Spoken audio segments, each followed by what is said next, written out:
जय हिंद दोस्तों। आज की इस वीडियो में हम लोग क्लास 10 की विषय गणित की जो कि 12 अप्रैल को परीक्षा होने वाली है दोस्तों, उसी का हम लोग एक ठो मॉडल पेपर हल करेंगे। जो कि हमने बहुत सारा रिसर्च के बाद हमने यहाँ पे बोर्ड एग्ज़ाम के पैटर्न पे प्रश्न लिए हुए हैं। अगर आप इसको देख लेते हैं तो आप आसानी से 70 में 60 65 करके आएंगे दोस्तों। इसी में हालांकि ये सवाल ना मिले, लेकिन इसी प्रकार के सवाल आपको डेफिनेटली मिलेंगे और आप आसानी से हल करके 60 65 नंबर आसानी से उठा पाएंगे दोस्तों। हो सकता है कि इसी में से कुछ क्वेश्चन आएंगे, यानी कि मुझे ऐसा उम्मीद है कि 90% प्रश्न आपको यहीं से मिलेंगे। और आप अगर इस वीडियो को देख लेते हैं तो आप आसानी से हल करना सीख जाएंगे दोस्तों। मेरा रूल ये रहेगा कि सबसे पहले मैं आपको सवाल दिखाऊंगा, इसके बाद मैंने जो सिंपल सवाल है उसको मैंने पहले ही हल कर लिया है और मैं आपको हल दिखा करके समझा दूंगा। जो सवाल लंबा है उससे मैं तुरंत हल करूंगा और आपको समझाऊंगा, लेकिन जो छोटा है और आप समझ सकते हैं उससे मैं पहले ही हल कर चुका हूं और मैं आपको समझा दूंगा दोस्तों। यहाँ पर प्रश्न पहला है, बोला है सभी खंड कीजिए, यानी बोला है प्रत्येक खंड के उत्तर के लिए 4 विकल्प दिए गए हैं जिनमें से केवल एक ही सही है। सही विकल्प छांटकर अपनी अभ्यास पुस्तिका में लिखिए दोस्तों। यहाँ पर पहला सवाल है, यानी कि पहला क है दोस्तों।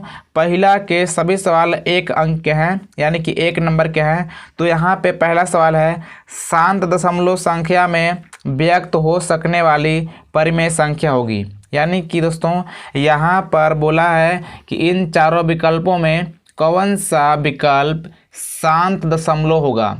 यानी दोस्तों इसका रूल ये होता है कि अगर किसी भी परिमेय संख्या के हर को अगर आप 2 के घाते n और 5 के घाते n के रूप में बना सकते हैं तो उसे बोलते हैं शांत दशमलव। यानी कि अगर आप देखेंगे तो जो प्रश्न जो विकल्प तीसरा है, यानी कि 227/625, अगर आप इसके हर का गुणनखंड करेंगे तो आपका आएगा 5 के घाते 4। अब दोस्तों हमने बोला है कि अगर किसी परिमेय संख्या के हर को यानी कि 2 के घाते n गुणे 5 के घाते m के रूप में लिख सकते हैं तो वो वाला शांत दशमलव होता है। तो इस प्रकार से इसका जब गुणनखंड करेंगे तो आएगा 5 के घाते 4। और दोस्तों इसके गुणा में आप 2 के घाते 0 लिख सकते हैं, क्योंकि 2 के घाते 0 का मान 1 हो जाएगा और अपने स्थान पर रहेगा तो कोई फर्क पड़ेगा भी नहीं। तो इस प्रकार से ये वाला 2 के घाते n गुणे 5 के घाते m के रूप में हो गया। तो ये वाला विकल्प सही होगा। आपके पास टाइम उतना नहीं रहता है तो आप प्रयास कीजिएगा कि आप विकल्प देखते ही मार दीजिएगा। अगर आप यहाँ पर टाइम देंगे तो आपसे बड़े अंक वाले सवाल छूट जाएंगे। तो इस प्रकार से आप टाइम पर विशेष ध्यान दीजिएगा दोस्तों।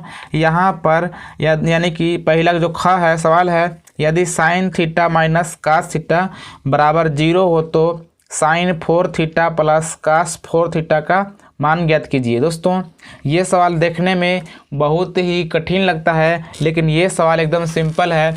आप देखेंगे तो आसानी से हल करना सीख जाएंगे दोस्तों।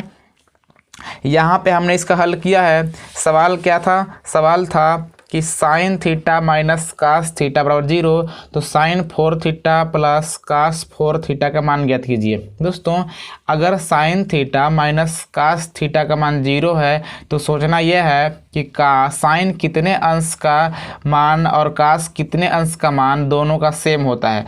तो आपको पता होगा कि साइन 45 अंश का मान और कास 45 अंश का मान क्या होता है? सेम होता है। कितना होता है? 1/√2 होता है। यानी कि अगर 1/√2 में से 1/√2 घटा होगा तभी तो 0 आया होगा। तो कहने का मतलब ये हो गया कि थीटा का मान हो गया 45 अंश। अब दोस्तों जैसे ही हमको पता हो गया कि थीटा का मान 45 अंश हो गया तो यहाँ पे आप साइन थीटा का स्थान रखेंगे 45 अंश, और आपको पता है कि साइन 45 अंश का मान होता है 1/√2, घात में 4 है तो 4 करेंगे। इसी प्रकार से इसको भी रख लेंगे। अब दोस्तों अगर इसके घात में 4 करेंगे तो इसका आएगा 1/4 प्लस इसका भी आएगा 1/4। दोनों का हर सेम है तो एक ठो लिखेंगे और ऊपर ला जोड़ लेंगे तो 1 1 2 हो जाएगा, बट्टे 4 हो जाएगा, 2 एकम 2, 2 दूनी 4। इस प्रकार से इसका हो गया 1/2 आंसर। यानी कि दूसरे का विकल्प होगा बी, यानी कि पहले के जो ख था उसका विकल्प बी है। अब दोस्तों उम्मीद करता हूं कि इस सवाल को भी आप आसानी से समझ गए होंगे। इसी प्रकार देखते हैं सवाल नंबर पहला का ग, यानी कि दोस्तों सवाल ने बोला है कि एक वृत्त में अधिक से अधिक कितनी जीवाएं खींची जा सकती है। दोस्तों मान लीजिए वृत्त है और जीवा बोलते हैं, यानी कि अगर आप कुछ इस प्रकार से रेखा खींचते हैं इसको बोलते हैं जीवा, यानी कि अगर किसी रेखा को आप केंद्र से होकर भी खींचते हैं तो ये भी जीवा ही कहलाता है और व्यास भी कहलाता है। तो इस प्रकार के बहुत सारा खींच सकते हैं, यानी कि अनंत खींच सकते हैं जिसका कोई अंत न हो। तो इस प्रकार से इसका हो जाएगा डी। इसी प्रकार से हमने लिया यहाँ पे, यानी कि पहला घ क्वेश्चन। दोस्तों पहला घ भी काफ़ी इम्पोर्टेंट है। यहाँ पे है यदि बिंदुओं Q -6, 5 और R -2, 3 को मिलाने वाले रेखाखंड का मध्य बिंदु P यानी कि a/3, 4 हो तो a का मान ज्ञात कीजिए। दोस्तों इसका रूल सिंपल होता है, आसानी से आप कर पाएंगे। यहाँ पे मान लीजिए एक रेखा है, यहाँ पे हमने आपको बहुत ही डिटेल में समझाया है, अगर आप कर लेंगे तो आसानी से कर सकते हैं। दोस्तों यहाँ पे विकल्प है 1 नंबर का, लेकिन हो सकता है कि इसी सवाल को 3-4 नंबर में पूछ सकता है, तो आप आसानी से कर लेंगे, इसलिए हमने यहाँ पे डिटेल में आपको बताया है। दोस्तों मान लीजिए 2 बिंदु है, यानी कि सबसे पहले एक रेखा है और यहाँ पे 2 बिंदु है और इसका मध्य बिंदु कितना है a/3 और 4। अब दोस्तों मध्य बिंदु का सूत्र होता है x = x1 + x2/2। तो इस प्रकार से इसको मानते हैं x1 y1 x2 y2 और बीच वाले को मानते हैं xy, यानी कि सूत्र होता है x = x1 + x2/2। तो इस प्रकार से x का मान है a/3, तो यहाँ हमने x का स्थान पे a/3 रख दिया, बराबर यहाँ पे x1 का मान है -6 प्लस x2 का मान है दोस्तों -2, तो हमने रख दिया। माइनस माइनस जोड़ते हैं तो यहाँ पे 6 2 8 हुआ होगा, और अगर आप 8 भाग देंगे 4 से तो आपका हो जाएगा 2। इस प्रकार से ये वाला 3 है इधर भाग में, अगर आप इसको लाएंगे इधर तो गुणा में, यानी कि इस प्रकार से a का मान हो जाएगा 3 दूना 6। अब दोस्तों इसका विकल्प हो जाएगा डी। तो इस प्रकार दोस्तों उम्मीद करता हूं कि अब तक आप चारों विकल्पों को बहुत ही आसान तरीके से समझ चुके होंगे। अब दोस्तों यहाँ पर अगला विकल्प है, यानी कि ये विकल्प है यदि समीकरण x + y = 10 का एक हल x = 3p + 2 तथा y = 4 है तो p का मान ज्ञात कीजिए। दोस्तों इस सवाल को भी आप आसानी से कर सकते हैं, यानी कि यहाँ पे आपको y का मान पता है, तो इस वाले y का मान आप इस वाले समीकरण में रख देंगे तो कितना हो जाएगा, आपको x का मान मिल जाएगा। अब दोस्तों आपको जैसे भी x का मान मिलेगा तो यहाँ पे आप x का स्थान पे इसका मान रख देंगे और इसको हल करने के बाद p का मान मिल जाएगा। दोस्तों यहाँ पे हमने हल करके बता दिया है, जो कि यहाँ पे हमने समीकरण में y का मान रख दिया, तो इस प्रकार से x का मान निकल गया 6, और दोस्तों यहाँ पे हमने x का स्थान पे रख दिया 6, तो इस प्रकार से इसको हल करने के बाद p का मान मिल गया 4/3, जो कि विकल्प यहाँ पे दोस्तों पहला है। उम्मीद करता हूं कि आप यहां तक आसानी से समझ गए होंगे। अब दोस्तों यहां पर आ गए हम लोग पहला का च, यानी कि 6वां विकल्प। दोस्तों विकल्प में बोला है कि 2 गोलों के आयतनों का अनुपात 27:8 है तो उनकी त्रिज्याओं का अनुपात होगा। दोस्तों आप सीधा सा विकल्प मारने से मतलब मत रखिएगा, आप हल करेंगे यानी सीखेंगे तो हो सकता है कि इस प्रकार का सवाल आपको 4 अंक में या 2 अंक में दे सकते हैं, तो वहाँ पे आपको हल करके दिखाना होगा। तो इस प्रकार से इसका हल भी आप देखिएगा, स्किप मत कीजिएगा, इसीलिए मैं आपको सिखा रहा हूँ। दोस्तों पूरा 3 घंटा मैं नहीं लेने वाला हूँ, यानी कि इसीलिए मैं आपको शॉर्टकट ही करके दिखाता हूँ ताकि वीडियो ढेर लंबा ना हो। सो फ्रेंड्स इस प्रकार से यहाँ पे बोला है कि 2 गोलों के आयतनों का अनुपात। अब दोस्तों आपको पता है कि गोले का आयतन होता है 4/3 पाई r1 का क्यूब, यानी कि दोस्तों गोले का जो आयतन होता है 4/3 पाई आर क्यू होता है। तो यहाँ पे 2 ठो गोला है, तो इस प्रकार से हमने पहले वाले गोले का जो त्रिज्या है R1 माना है और दूसरे वाले का R2 माना है। तो इस प्रकार से अनुपात का मतलब होता है कि पहले वाले गोले का आयतन बटे दूसरे वाले गोले का आयतन। तो इस प्रकार हमने लिख लिया। अब दोस्तों 27:8 का मतलब 27/8 हो जाएगा। अब दोस्तों 4/3 ऊपर भी है और 4/3 नीचे भी है, पाई ऊपर भी है, पाई नीचे भी है। तो इस प्रकार से इससे ये वाला कट गया होगा। अब दोस्तों आपके पास हो जाएगा R1 का होल क्यूब बट्टे R2 का क्यूब बराबर 27/8। अब दोस्तों यहाँ पर दोनों का क्यू था, तो इस प्रकार से हमने क्यू कर लिया। अब दोस्तों अगर इधर क्यू हटेगा तो इधर करड़ी पकड़ेगा, जो किसका हम लोग निकालेंगे, क्यू निकालेंगे, यानी कि घनमूल निकालेंगे। तो 27 का घनमूल होता है 3 और 8 का 2। तो इस प्रकार से इसका हो जाएगा 3:2, यानी कि विकल्प नंबर बी सही हो जाएगा। तो इस प्रकार से दोस्तों इसे भी आप आसानी से कर पाएंगे। दोस्तों इसी प्रकार से अगला सवाल भी केवल एक ही अंक का है, जो कि दूसरा का पहला तीसरा मतलब दूसरा के सभी सवाल केवल एक अंक के हैं। और दोस्तों अगर आप बोर्ड एग्जाम में जाएंगे तो मेरी सलाह है कि आप 1 नंबर वाले सवाल को पहले हल मत कीजिएगा, क्योंकि आपका इसमें टाइम लगता है और आप जैसे ही बड़े क्वेश्चन पहुंचते हैं तो वहां पे आपके पास टाइम नहीं होता है। तो इस प्रकार सबसे पहले आप बड़े नंबर वाले ही क्वेश्चन कीजिएगा, इसको लास्ट में कीजिएगा। लेकिन यहाँ पे आप देख लीजिए, क्योंकि अभी आप प्रैक्टिस कर रहे हैं। सो फ्रेंड्स इस प्रकार से यहाँ पे दूसरा का पहला सवाल है कि यदि द्विघात समीकरण x² + 2x - p = 0 का एक मूल -2 हो तो p का मान ज्ञात कीजिए। दोस्तों आपको जैसे ही कहेगा कि एक मूल -2 है, तो आप समझिएगा कि ये वाला x का मान है, यानी कि अगर आपको x का मान दे दिया है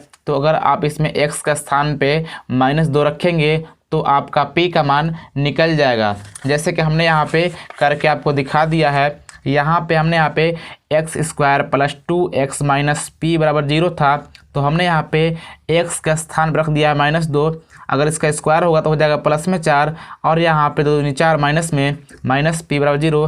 तो इस प्रकार से p का मान 0 हो जाएगा। दोस्तों इसका आंसर 0 हो जाएगा। इसी प्रकार से यहाँ पे दूसरा खास सवाल है, किसी वृत्ताकार मैदान का क्षेत्रफल 616 वर्ग सेंटीमीटर है, उस वृत्त की परिधि ज्ञात कीजिए। यहाँ पर पाई का मान आपको रखनी है 22/7। दोस्तों ये सवाल भी बहुत सिंपल है, जो आपसे कहता है बस उसी कीजिए। यहाँ बोला है कि जो मैदान है वृत्ताकार है, यानी कि वृत्ताकार मैदान का जो क्षेत्रफल है कितना है, 616 वर्ग सेंटीमीटर है। अब दोस्तों आपको पता होगा कि वृत्ताकार मैदान का क्षेत्रफल होता है πr²। तो कहने का मतलब ये है कि जो यहाँ पे दिया हुआ है क्षेत्रफल, ये दिया है πr² का मान, तो यहाँ पे आप पाई का मान रख लेंगे 22/7। ये वाला 7 है इधर भाग में, अगर आप इसको लाएंगे इधर उधर गुणा में और ये वाला आ जाएगा नीचे। तो इस प्रकार से हल करने के बाद आपका आएगा r² = 196। तो इस प्रकार से r का मान हो जाएगा 14। अब दोस्तों आगे पूछा है कि वृत्ताकार मैदान की परिधि ज्ञात कीजिए।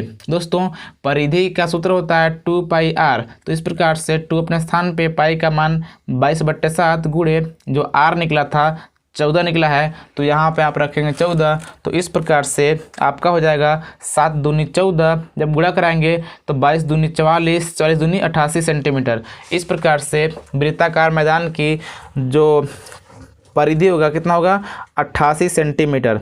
इसी प्रकार दोस्तों दूसरा ग है, किसी बारंबारता बंटन का समांतर माध्य और बहुलक क्रमशः 25.5 यानी कि 25.5 और 27 है, तो माध्यिका ज्ञात कीजिए। यानी कि जो सबसे पहले है ये समांतर माध्य है और बाद वाला बहुलक है।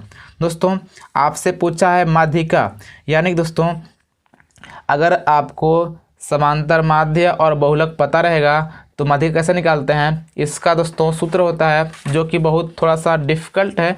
डिफ़िकल्ट नहीं है, आपको ना याद नहीं पड़ता है, तो इसका सूत्र होता है समांतर माध्य माइनस बहुलक बराबर 3 कोष्टक में माध्य माइनस माध्यिका, यानी कि ये वाला भी समांतर माध्य ही है। तो इस प्रकार से दोस्तों अब ये वाला अपने स्थान में छोड़ देंगे, ये वाला 3 कोष्टक के अंदर दोनों में गुणा करेगा, जब इसमें गुणा करेगा तो हो जाएगा 3 माध्य माइनस 3 माध्यिका। अब दोस्तों हम लोग को निकालना है माध्यिका, तो हम लोग इसको लाएंगे इधर, अगर ये वाला इधर है माइनस में, अगर आप इसको लाएंगे इधर हो जाएगा प्लस में, बराबर इसको लाएंगे इधर, यानी कि 3 माध्य अपने स्थान पे, ये वाला माध्य इधर है प्लस में, अगर आप इसको लाएंगे इधर हो जाएगा माइनस में, ये वाला है माइनस, अगर आप इसको लाएंगे इधर हो जाएगा प्लस में। इस प्रकार से 3 माध्य में से एक ठो माध्य घटेगा तो बचेगा 2 माध्य प्लस बहुलक अपने स्थान पे। अब दोस्तों 2 अपने स्थान पे आपको समांतर माध्य पता था कितना 25.5, तो हमने रख दिया, प्लस बहुलक 27 है तो हमने रख दिया। अब दोस्तों 25.5 दूना कितना होता है 51 होता है, प्लस 27 अपने स्थान पे। अब दोस्तों 27 और 51 होता है 78। यहाँ पे 3 माध्यिका था, यानी कि 3 था गुणा में, अगर आप इस 3 को लेंगे इधर हो जाएगा भाग में, तो इस प्रकार से 78/3 हो जाएगा। जब आप 78 में भाग देंगे 3 से तो आपका आएगा 26, यानी कि इसका आंसर हो जाएगा 26। दोस्तों सबसे मेन इसमें क्या है, फार्मूला है। अगर आप इस फार्मूले को याद रखते हैं तो आप आसानी से हल कर पाएंगे, तो इसका आप ख्याल रखिएगा। अब दोस्तों अब देखते हैं दूसरा का घ सवाल।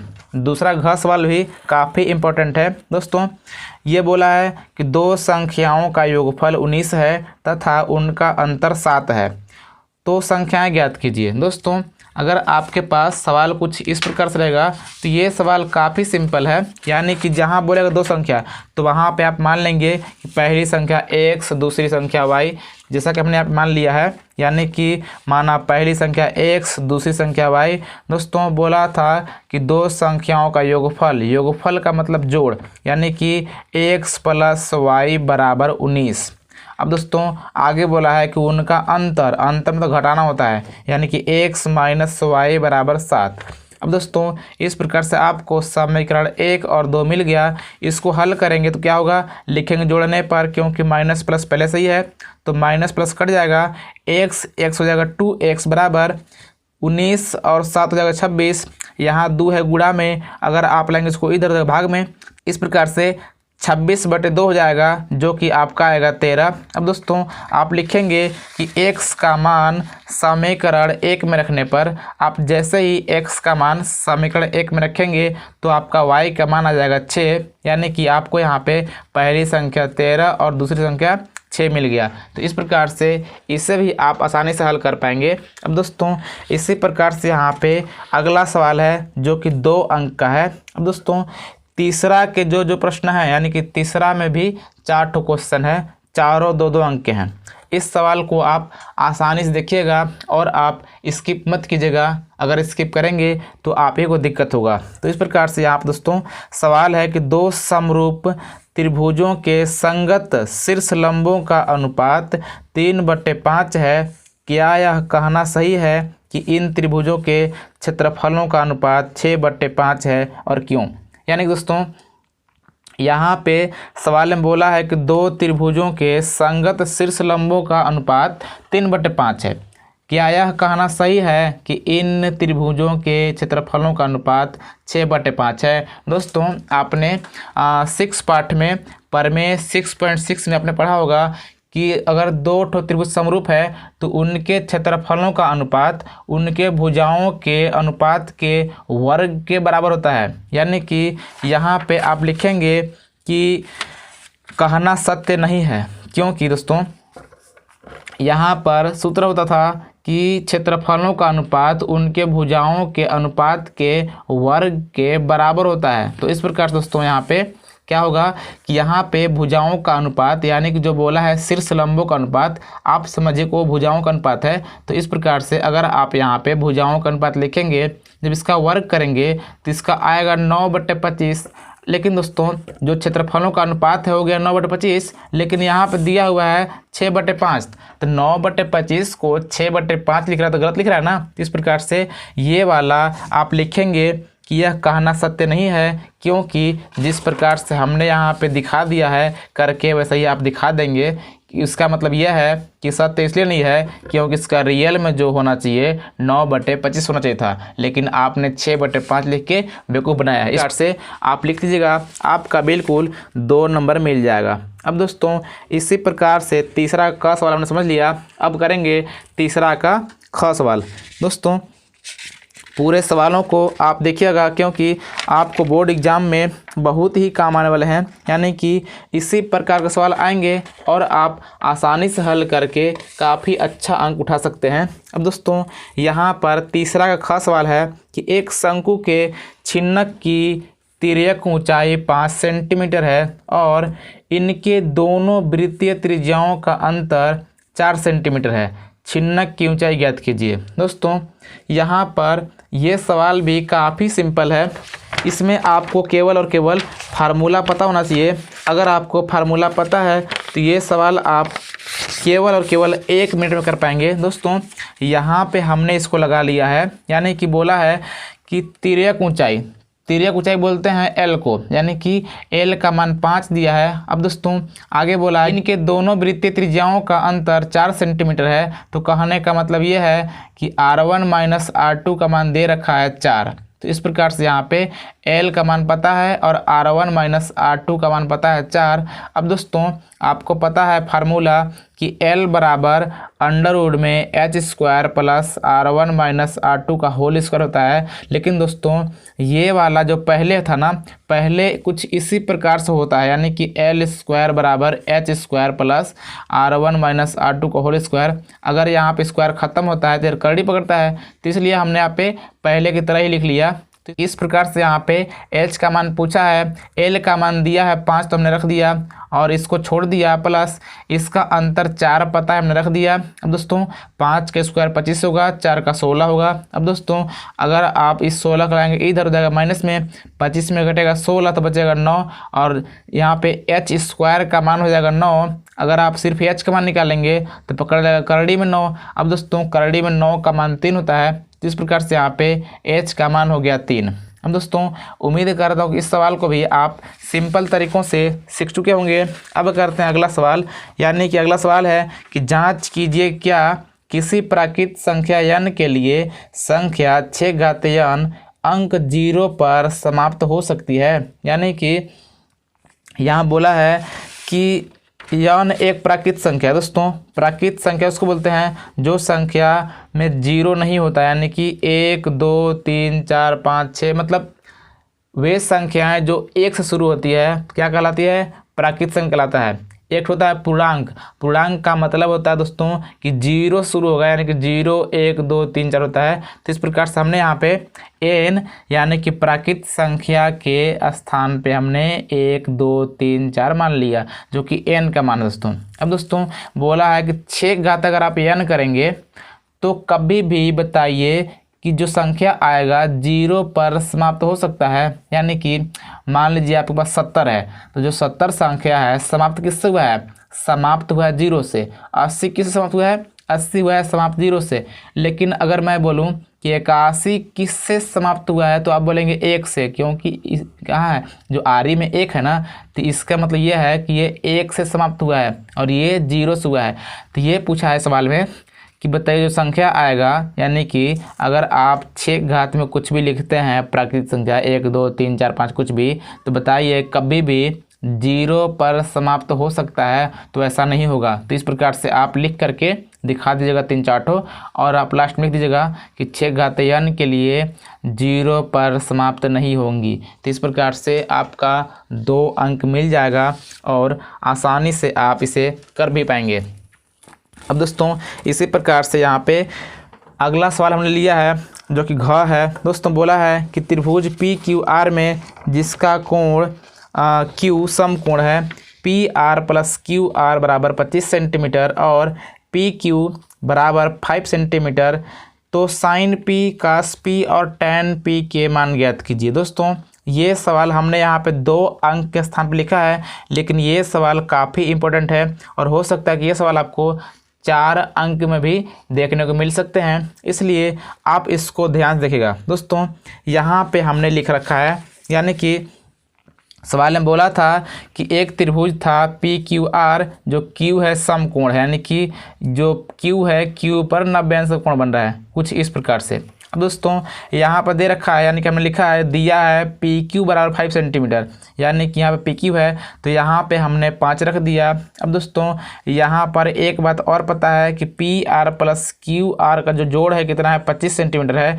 तो हमने यहाँ पे किसी एक को मान लिया एक्स, यानी कि हमने यहाँ मान लिया क्यू आर बराबर एक्स। अब दोस्तों अगर आप क्यू आर के स्थान पे एक्स मानेंगे तो निकालेंगे पी आर का मान। अगर आप निकालेंगे पी आर का मान तो ये वाला एक्स आएगा इधर, तो हो जाएगा 25 माइनस एक्स, यानी कि पी आर का मान हो गया 25 माइनस एक्स, यानी कि पी आर का मान हो गया 25 माइनस एक्स, जो कि कर्ण है। अब दोस्तों आपको पाइथागोरस प्रमेय पता होगा कि कर्ण के स्क्वायर बराबर लंब के स्क्वायर प्लस आधार के स्क्वायर।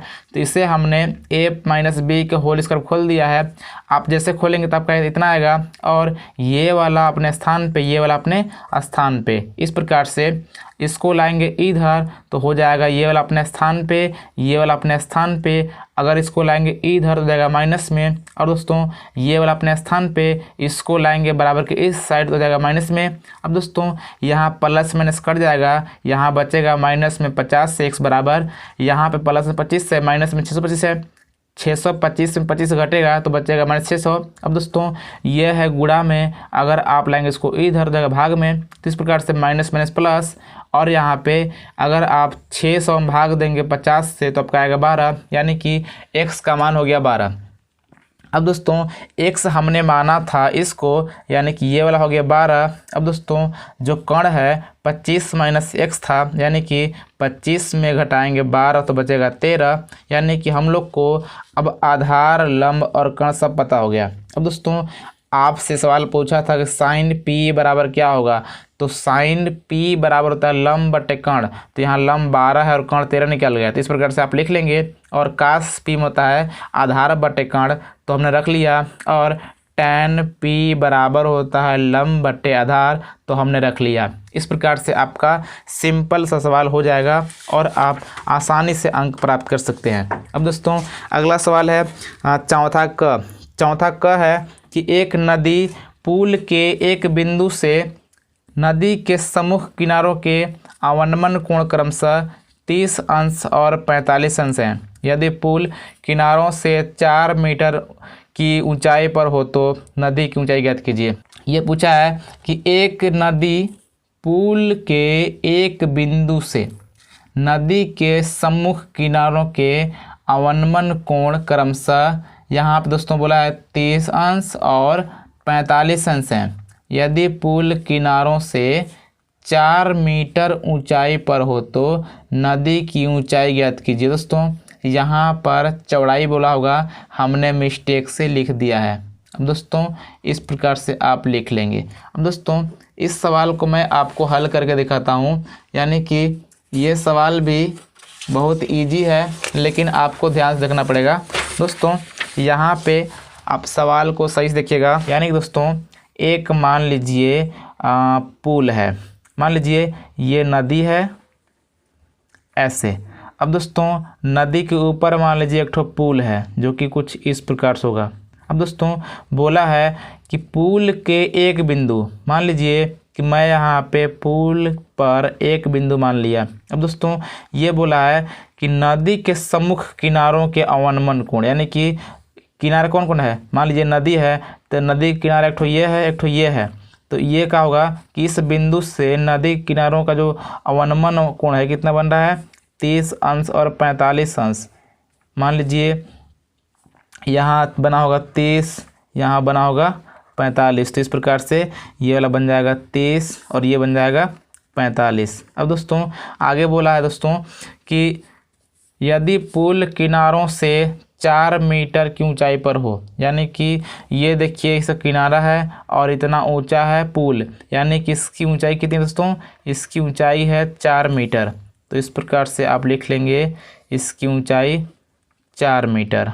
अब दोस्तों इस प्रकार से आपको पता हो गया। अब पूछा है कि नदी की चौड़ाई ज्ञात कीजिए, यानी कि ये वाला आपको निकालना है, तो इसको आप मान लीजिए, यानी कि अब दोस्तों यहाँ पे मैं क्या करता हूँ ना कि मैं सिर्फ इतने को मान लेता हूँ, इतने को x मानता हूँ और इसको मान लेता हूँ दोस्तों y।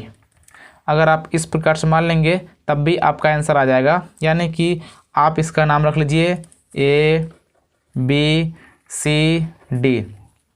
दोस्तों आप इतना जैसे ही कर लेते हैं, इसके बाद आप चलेंगे सबसे पहले त्रिभुज ABC में, यानी कि मैं चलता हूँ ABC में, तो क्या होगा, लंब है 4 सेंटीमीटर और आधार है x बराबर tan 30 अंश, tan 30 अंश। इस प्रकार से 4/x बराबर tan 30 अंश का मान होता है 1/√3, यानी कि अगर आप x का मान निकालेंगे तो हो जाएगा 4/√3, यानी कि x का मान हो गया 4/√3। अब दोस्तों इसी प्रकार से आप चलेंगे त्रिभुज ACD में, ACD में। अब दोस्तों अगर आप इसमें चलेंगे तो क्या होगा कि लंब हो जाएगा 4 और आधार हो जाएगा y बराबर tan 45 अंश। इस प्रकार दोस्तों यहाँ पे 4/y बराबर 1, यानी कि y बराबर दोस्तों 4 हो जाएगा। अब दोस्तों आपने यहाँ पे x और y के मान प्राप्त कर लिया है। अब क्या करेंगे, लिखेंगे नदी की चौड़ाई, नदी की चौड़ाई बराबर x प्लस y है, यानी कि जो नदी की चौड़ाई है कितनी है, ये पूरा है, तो इतना x था इतना y था, दोनों जोड़ लेंगे तो क्या होगा, x का मान निकला है 4/√3 और y का मान दोस्तों 4। यहाँ पे कॉमन लेंगे 4 का तो हो जाएगा √3 और +1 इस प्रकार से। अब दोस्तों 4 अपने स्थान पे, √3 का मान होता है 1.732 और +1। अब दोस्तों 4 और इसको जब जोड़ेंगे तो हो जाएगा 2.732। इस प्रकार से ये वाला 4 दोनों में गुणा करेगा, यानी कि ये गुणा में है, अगर आप गुणा कराएंगे तो आपका आंसर हो जाएगा, यानी कि 4 दूनी 8, 4 तियाँ 12, 4 से 28 29, 4 दूनी 8 और 2 10। इस प्रकार से 10.928 इसको आप लिख सकते हैं 10.93 मीटर दोस्तों है, क्योंकि यहाँ देखिए 4 मीटर लिखा हुआ है तो यहाँ पे ये मीटर हो जाएगा। इस प्रकार से आप लिख लेंगे। उम्मीद है कि आपको ये सवाल बहुत ही सिंपल तरीके से आ चुकी होगी।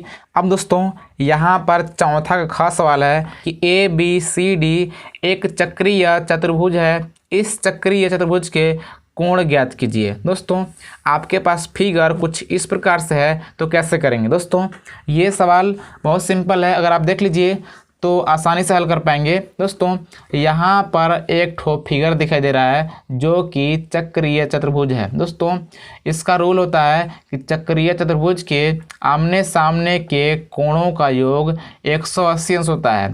तो इस प्रकार से ये वाला कोण है, तो अगर इन दोनों को जोड़ेंगे तो 180 बराबर होगा और इन दोनों को जोड़ेंगे तो 180 के बराबर होगा। तो इस प्रकार से हमने आप लिख दिया है कि A + C, यानी कि A + C अब दोस्तों बराबर 180 अंश, यानी कि A का मान दोस्तों है कितना 4y + 20 और माइनस, दोस्तों माइनस नहीं था, प्लस है तो प्लस से हमने लिखा था, लेकिन यहाँ पे जो y का C का जो मान है कितना है -4x है, तो कुल मिलाकर हमने लिख लिया -4x। इस प्रकार से -4x + 4y बराबर 180 में जब घटा होगा 20 तो बचा 160।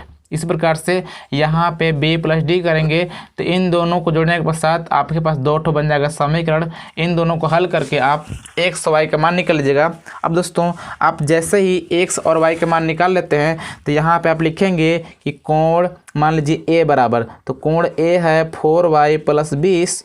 तो आप अने हल करके जब y का मान निकाला होगा तो यहाँ पे रखेंगे, यानी कि कोण A बराबर मान लीजिए आपका y का मान आ गया 2, कितना आ गया 2।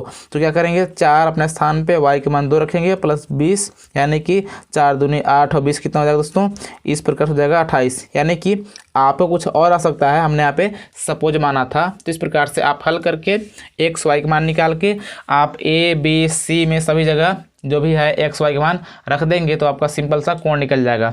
इसी प्रकार से उम्मीद है कि आप समझ चुके होंगे। इसी प्रकार से अब करते हैं सवाल नंबर अगला, यानी कि यहाँ पे हमने किया था चौथा के ख, अब करेंगे यहाँ पे चौथा के ग। दोस्तों यहाँ पर चौथा ग सवाल भी एकदम सिंपल है, ये आपको आता होगा। ये सवाल 14 पाठ का है जो कि माध्यक से दोस्तों कि इसमें पूछा है कि निम्नलिखित बारंबारता सारणी से माध्यक ज्ञात कीजिए। दोस्तों माध्यक ज्ञात करने आपको आता होगा। दोस्तों उम्मीद करता हूँ कि आपको माध्यक आती होगी। मैं यहाँ पे नहीं कर रहा हूँ क्योंकि ये वीडियो बहुत लंबी हो जाएगी अगर मैं इसको करूँगा तो।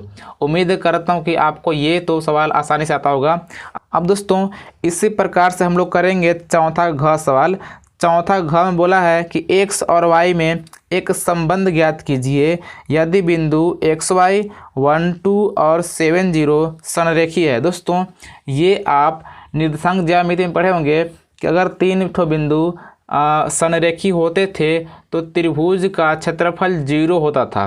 तो इस प्रकार से अगर आप इसको हल करेंगे तो यहाँ पे हमने हल कर रखा है पहले से ही, मैं आपको दिखा देता हूँ। यानी कि मान लीजिए अगर यहाँ पे 3 ठो बिंदु है जो कि हमने यहाँ पे एक रेखा बनाकर कर लिया है। अब दोस्तों अगर 3 ठो बिंदु है तो ए बी सी हमने मान लिया है। यानी कि पहले वाले को मानते हैं x1 y1, दूसरे वाले को मानेंगे x2 y2, तीसरे वाले को मानेंगे x3 y3। तो इस प्रकार से अगर 3 ठो बिंदु संरेखी होते हैं तो उसका यानी कि त्रिभुज का क्षेत्रफल 0 होता है। तो इस प्रकार से हमने यहाँ पे त्रिभुज के क्षेत्रफल का सूत्र बराबर 0 लिख दिया। अब दोस्तों ये वाला 2 था गुणा में भाग में, अगर ये इसको लाएंगे इधर तो हो जाएगा गुणा में। अगर 0 से गुणा करेगा 2 तो 0 हो जाएगा। तो कुल मिला के यहाँ पे आप मान रख करके यहाँ पे हल करके यहाँ पे निकालेंगे तो आपका आ जाएगा x + 3y = 7।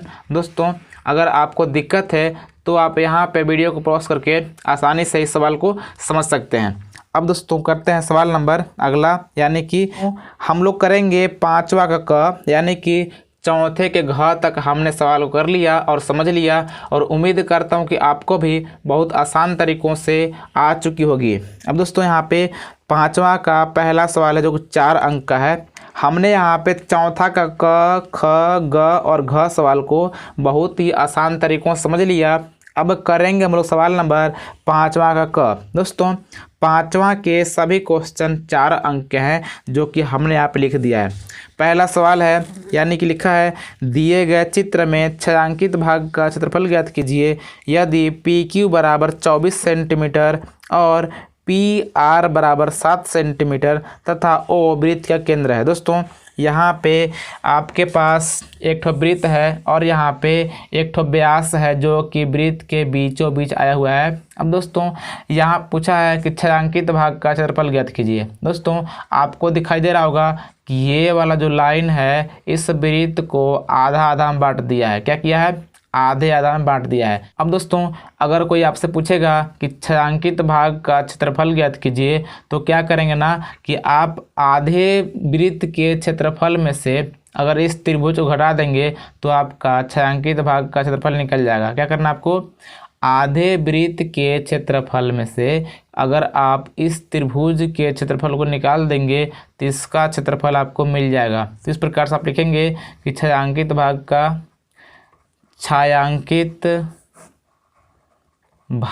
का क्षेत्रफल बराबर क्या हो दोस्तों 1/2 पाई r², यानी कि 1/2 पाई r² होता है आधे वृत्त का यानी कि अर्धवृत्त का क्षेत्रफल माइनस दोस्तों यहाँ पे त्रिभुज का क्षेत्रफल होता है 1/2 आधार गुणे लंब। क्या होता है? आधार गुणे लंब। तो इस प्रकार से 1/2 अपने स्थान पे, पाई का मान होता है 22/7 और यहाँ पे इसका त्रिज्या पता तो नहीं है लेकिन आप कैसे निकालेंगे मैं आपको बता देता हूँ। यानी कि 1/2 अपने स्थान पे इसका आधार दिया हुआ है जो कि PR है। यहाँ पे PR का मान 7 दे रखा है और यहाँ पे लंब कितना दोस्तों? लंब है PQ और PQ का मान भी पता है कितना? 24। अब दोस्तों यहाँ पर तो हो गया लेकिन यहाँ पे R का मान पता नहीं है जो कि इस वृत्त का त्रिज्या है। अब दोस्तों इस वृत्त की त्रिज्या को निकालने के लिए सबसे पहले आप यहाँ पे कर्ण निकाल लीजिए। यानी कि यहाँ पे लंब पता है 24, आधार पता है 7। तो इस वाले लंब और आधार से इस कर्ण को निकाल लीजिए क्योंकि आपको पता होगा कि कर्ण के स्क्वायर बराबर लंब के स्क्वायर प्लस आधार का स्क्वायर होता है। तो इस प्रकार से आप यहाँ पे कर्ण निकालेंगे। अब दोस्तों जो इसका कर्ण है इस वृत्त का व्यास है और आपको पता है कि व्यास के आधा त्रिज्या होता है। तो इस प्रकार से आप यहाँ पे आर्क मान निकालेंगे। अब दोस्तों आप जैसे ही आर्क मान निकालेंगे इसके बाद आप इसको हल कर दीजिएगा, आपका छायांकित भाग का क्षेत्रफल हो जाएगा। दोस्तों उम्मीद करता हूँ कि आप इसे भी कर लेंगे। अब दोस्तों आपके पास भी टाइम कम है क्योंकि आपको देना है बोर्ड एग्ज़ाम, इसीलिए मैं आपको सिंपल से सिखाता हूँ, क्योंकि आपने पहले पढ़ा होगा। अगर आपने थोड़ा बहुत भुला चुके हैं तो आपको आसानी से आ जाएगा। अगर आपको कहीं पर कोई दिक्कत होती है तो आप कमेंट कर बताइएगा, मैं उसका रिप्लाई कर दूंगा। सो फ्रेंड्स यहाँ पे सवाल नंबर 5वां ख है कि एक भिन्न 1/3 हो जाती है जब उसके अंश में 1 घटाया जाता है, और यह 1/4 हो जाती है जब हर में 8 जोड़ दिया जाता है। भिन्न ज्ञात कीजिए। दोस्तों अगर आपके पास सवाल कुछ इस प्रकार से होता है, यानी कि आपसे भिन्न पूछता है, तो भिन्न में क्या होता है, भिन्न में एक ठो अंश होता है, एक ठो हर होता है। तो यहाँ पे आप अंश को x और हर को y मान लेंगे, जैसा कि हमने यहाँ पे मान लिया है। दोस्तों यहाँ पे हमने माना है कि माना भिन्न का अंश x और हर y है। दोस्तों अब अगर अंश x और हर y है तो भिन्न क्या होगा, भिन्न होगा x/y, क्योंकि भिन्न का मतलब होता है कि अंश बटे हर। तो इस प्रकार से हो गया। अब दोस्तों पहला शर्त में बोला था कि अगर भिन्न में के अंश में, यानी कि भिन्न के अंश में अगर 1 घटाते हैं तो उसका मान 1/3 हो जाता है। तो ये वाला 3 गुणा करेगा इधर, ये वाला गुणा करेगा इधर। तो इस प्रकार से ये जब 3 गुणा करेगा दोनों में तो हो जाएगा 3x - 3 बराबर y। इस y को लाएंगे इधर, 3 को लाएंगे इधर, तो इस प्रकार से हो जाएगा 3x - y बराबर 3। इस प्रकार से ये हो गया समीकरण 1। द्वितीय शर्त में बोला था कि अगर आप उस भिन्न के हर में 8 जोड़ते हैं तो उसका मान 1/4 हो जाता है। तो हमने यहाँ पे हर में 8 जोड़ दिया। अब दोस्तों इसी प्रकार से इसका गुणा इधर, इसका इधर करेंगे तो इस प्रकार से आपको बन जाएगा समीकरण नंबर 2। अब दोस्तों समीकरण 1 और 2 को हल करेंगे तो यहाँ पे आपको x का मान 5 मिल जाएगा और यहाँ पे y का मान 12 मिल जाएगा। इन दोनों को हल करने के बाद जैसे ही आपको x और y का मान मिल जाता है, यानी कि x क्या है, x भिन्न का अंश है, और y क्या है, y भिन्न का हर है। तो आपको अंश और हर मिल गया। तो पूछा था भिन्न ज्ञात कीजिए, तो भिन्न बराबर हो जाएगा 5/12, यानी कि ये आपका हो गया आंसर। दोस्तों उम्मीद करता हूँ कि इस सवाल को भी आप बहुत ही आसान तरीक़ों से जान गए होंगे। तो 5वां के सभी सवाल 4 अंक के हैं जो कि मोस्ट इम्पोर्टेंट है। इसको आप पूरा देखिएगा, कहीं पे स्किप मत कीजिएगा। दोस्तों यहाँ पर 5वां का एक सवाल है कि एक नाव की शांत जल में चाल 15 किमी प्रति घंटा है। नाव धारा की दिशा में 30 किमी जाने में तथा धारा की विपरीत दिशा में 30 किमी वापस लौटने में कुल 4 घंटा 30 मिनट का समय लेती है। धारा की चाल ज्ञात कीजिए। दोस्तों आपके पास अगर सवाल कुछ इस प्रकार से दिया रहेगा तो इसे आप एकदम आसान तरीक़ों से कर सकते हैं। यानी कि दोस्तों आपसे जो पूछता है आप उसे मान लेंगे। यानी कि पूछा है कि धारा की चाल ज्ञात कीजिए, तो आप मानेंगे कि माना धारा की चाल, यानी कि जो आपसे पूछेगा आप उसी को मानेंगे। तो आप मानिएगा कि माना धारा की चाल बराबर x किमी प्रति घंटा। दोस्तों आप जैसे ही धारा का चाल मान लिए तो आप लिखेंगे कि नाव की चाल, क्या लिखेंगे, नाव की चाल दोस्तों 15 किमी प्रति घंटा। अब दोस्तों जो नाव है एक बार धारा की दिशा में जाती है और 30 किलोमीटर जाने के बाद उधर से वापस लौटती है। अब दोस्तों उसको जाने में और आने में 4 घंटा 30 मिनट का समय लगता है। तो आप लिखेंगे कि धारा की दिशा